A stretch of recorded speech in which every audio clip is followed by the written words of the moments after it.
Welcome to the channel students. तो आज हम इस वीडियो में एक्सप्लेन करने वाले हैं एक्सरसाइज 3.2 में से प्रॉब्लम नंबर है हमारे पास 19। ठीक है, तो इसमें हमें एक स्टेटमेंट दी गई है और स्टेटमेंट को यूज कर हमने जो मैट्रिक्स की मल्टीप्लिकेशन को यूज कर हमें इसको सोल्व आउट करना है इस प्रॉब्लम को। ठीक है, तो पहले हम इसे रीड आउट करते हैं। तो यहाँ पर है कि ए फंड हैज 30,000, ठीक है, that must be invested in two different types of the bonds. The first bond pays the 5% interest, जो हमारा फर्स्ट बॉन्ड है वो पे कर रहा है यहाँ पर 5% interest, and the second bond pays the 7% interest, ठीक है, पर ईयर।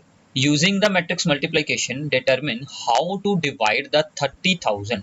हमें 30,000 को टू टाइप्स ऑफ बॉन्ड्स में डिवाइड करना है, ठीक है, ते among the two types of bond so that the total annual interest will be that is our 1800।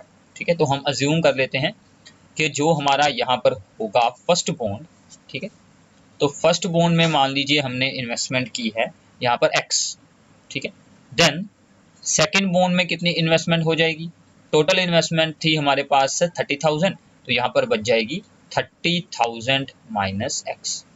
ठीक है, तो हम इसको एक मैट्रिक्स की फॉर्म में रिप्रेजेंट कर देते हैं। So let this is our A matrix, so this becomes the, एक एलिमेंट हो गया x and the second is the 30,000 minus x।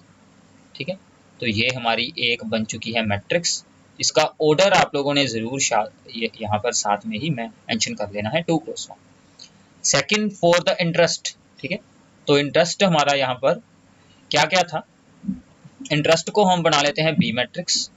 उसका ऑर्डर हमें इससे जो यहाँ पर ऑपोजिट रखना है ताकि इन दोनों की मल्टीप्लाई की जा सके। तो यहाँ पर एक बॉन्ड पर था इंटरेस्ट 5%, तो मैं इसको रख लूंगा 5%, एंड दूसरे पर था यहाँ पर 7%। ठीक है, अब इसका ऑर्डर है यहाँ पर 1:2। अब हमें सोल्व करना है टोटल इंटरेस्ट। ठीक है, टोटल इंटरेस्ट है यहाँ पर ओनली वन एंट्री, तो हमें इन दोनों को इस तरह से मल्टीप्लाई करना है कि जो आंसर है उसका ऑर्डर 1x1 आ जाए। तो हम क्या करेंगे, b क्रॉस a सोल्व करेंगे। ठीक है, हमारी b जो है उसको हम यहाँ पर आगे रख रहे हैं। ठीक है, दिस इज द 7%, एंड साथ में इसको मल्टीप्लाई करवाएंगे with a matrix that is x and 30,000 minus x। Okay, अब इन दोनों को मल्टीप्लाई हो जाएगी, तो जब इन दोनों को मल्टीप्लाई की जाएगी सो 5% of x that is the 5/100 x plus होगा जब इसको इसके साथ मल्टीप्लाई होगी, ठीक है, that is the 7/100 of the 30,000 minus x। ठीक है, अब इसको हम लोगों ने सोल्व आउट करना है। तो यहाँ पर ये जो यहाँ पर है कि 100 इन दोनों का यहाँ पर एलसीएम आएगा। ठीक है, तो ऊपर हमारे पास क्या बच गया, that is the 5x minus होगा यहाँ से 7x, तो ये बच जाएगा माइनस के 2x, and this becomes the 7 into 30,000 that is the 2,10,000। ठीक है, तो ये हमारे पास यहाँ पर इसका आंसर बन चुका है। अब इसकी वैल्यू हमें उन्होंने क्या दी है, दैट इज अवर 1800। ठीक है, तो इसको हमने इक्वेट कर देना है, so this is equals to the 1800। ठीक है, अब यहाँ से हमें सोल्व करनी है of the value of x। ठीक है, इन दोनों को इक्वेट कर, तो हम यहाँ पर इसको सोल्व आउट करते हैं। ठीक है,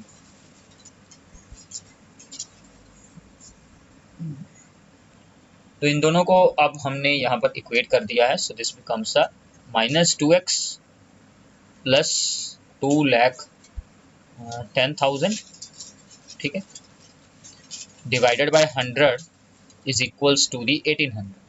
ठीक है, तो 1800 उस साइड पर जाकर हो जाएगा multiply, so this becomes the 1800 के साथ 2 0 और लग जाएंगी, सो दिस बिकम्स द 1,80,000 माइनस 2,10,000, और इनको करेंगे subtract, so this becomes the minus 30,000, और दूसरी तरफ है माइनस 2x, तो x हमारी बन जाएगी 2 के साथ डिवाइड होगा 15,000।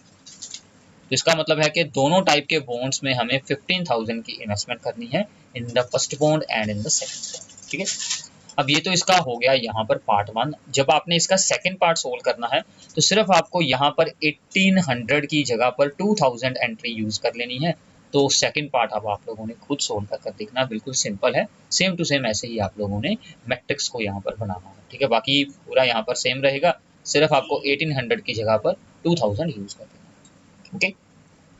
तो आगे चलते हैं, नेक्स्ट प्रॉब्लम स्टार्ट करते हैं। This is very very important one.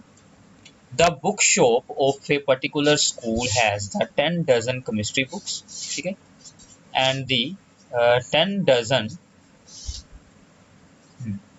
And साथ में है यहाँ पर हमारे लिए यहाँ पर 8 dozen physics books and the 10 dozen economic books. Their selling price are this one of each book, हमें एक बुक का सेलिंग प्राइस दिया गया है। Find the total amount the book shop will receive from the selling of all the books. हमने total amount solve करना है सभी बुक्स को सेल करने के बाद। तो फिर से हमें इस तरह से मल्टीप्लाई करवानी होगी कि हमारा आंसर क्या आए, 1 क्रॉस 1। नंबर ऑफ बुक्स की हम एक मैट्रिक्स बना सकते हैं, ठीक है। Let A be the matrix. अब देखिए कि यहाँ पर हमारे पास क्या है।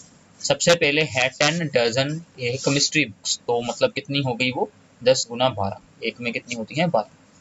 फिर है यहाँ पर 8 डजन फिजिक्स बुक्स एंड फिर आ गई इकोनॉमिक्स बुक्स, ठीक है। तो ये मतलब हमारे पास बन जाएगी 120, this is the 96, this is 120।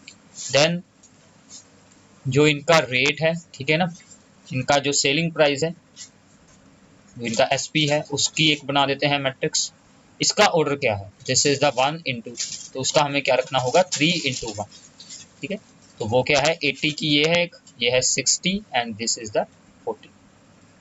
अब इसका कितना ऑर्डर है, दैट इज द 3 क्रॉस 1। तो अब हम यहाँ पर क्या सोल्व करेंगे, टोटल अमाउंट सी, ठीक है।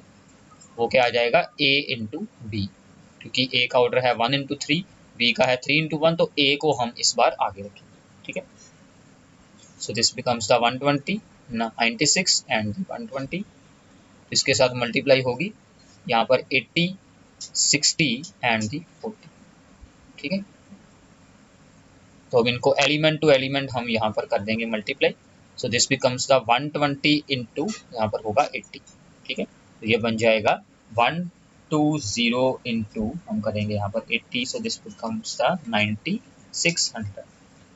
देन 96 इंटू 60, फिर हम यहाँ पर करेंगे 96 इंटू 60, ये आप लोगों ने मल्टीप्लाई सोल्व कर लेनी है, दिस बिकम्स द 5760।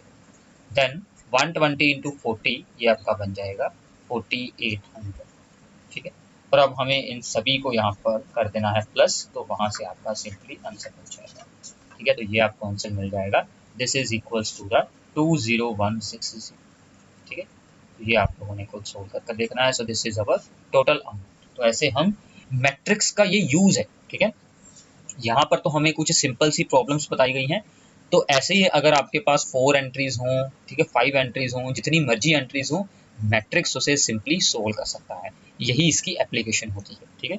तो इसी एप्लीकेशन को यूज कर कर बहुत सारे प्रोग्राम्स को डिजाइन किया जाता है, ठीक है, ओके। तो आगे चलते हैं 21st and the 22nd, so these are important MCQs.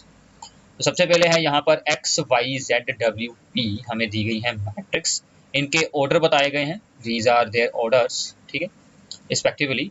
Choose the correct answer in the exercise 2-1 and 2-2, ठीक है। हमें करेक्ट आंसर चूज करने हैं। Restriction on the value of N K P so that P Y plus W Y will be defined.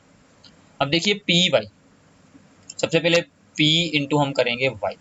P का कितना order है, ये रहा P, this is the, and इसका ऑर्डर क्या बन जाएगा पी क्रॉस के, ठीक है, स्मॉल पी क्रॉस के। तो इसका ऑर्डर है स्मॉल पी क्रॉस के।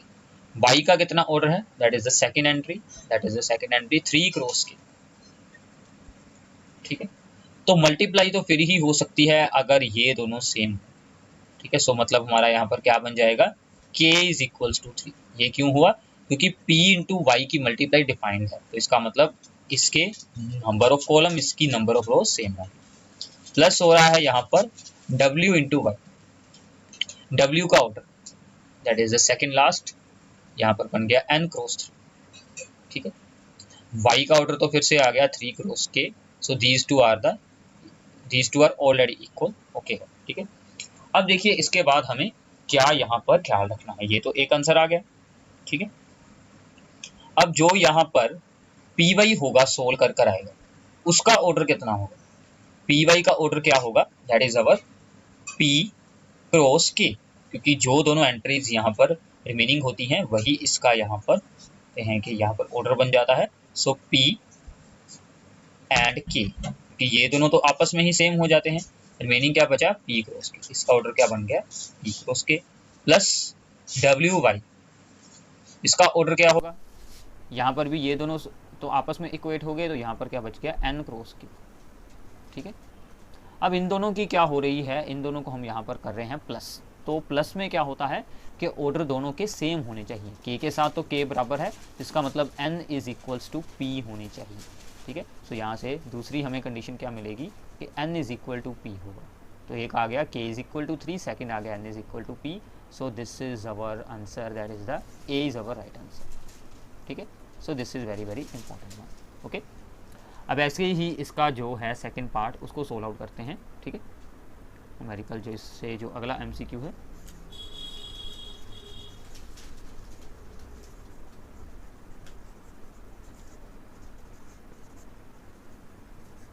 अब उसमें हमें क्या है बताया गया कि n is equal to P हमें यहाँ पर गिवन है वैल्यू। ठीक है, so n is equal to P है। ठीक है, then the order of the matrix 7x minus 5z, 7x minus 5z। अब देखिए x का क्या ऑर्डर है? x is the first entry, that is the 2 cross n। ठीक है, और z का क्या ऑर्डर है? z is the third entry, that is the 2 cross p। ठीक है, अब देखिए जब हम दो मैट्रिक्स को प्लस माइनस करते हैं तो आंसर का ऑर्डर भी सेम रहता है, जो x का है जो यहाँ पर z का है। तो मतलब इन्हीं में से एक ऑर्डर होगा, या तो फिर 2 क्रॉस n होगा और 2 क्रॉस p होगा। बट n एंड p दोनों हमें यहाँ पर बताए गए हैं that is both are equal, इसका मतलब ये दोनों ही सेम है आंसर। ठीक है, तो यहाँ से आप लोग, तो आंसर हमारा क्या बन सकता है? b बन सकता है, क्योंकि ये इसमें से ऑप्शन है। अगर ये होता तो हम इसको चूज़ कर लेते, बाकी सभी रोंग हैं, तो बी हमारा आंसर बन जाएगा 2 क्रॉस n। ठीक है, तो इसके साथ आप लोगों की 3.2 एक्सरसाइज हो जाती है ख़त्म। तो ये आप लोगों ने अच्छे से सोल्व आउट करनी है। इसके बाद वाली जो अगली वीडियो होगी उसमें हम 3.3 एक्सरसाइज को स्टार्ट करेंगे। ठीक है।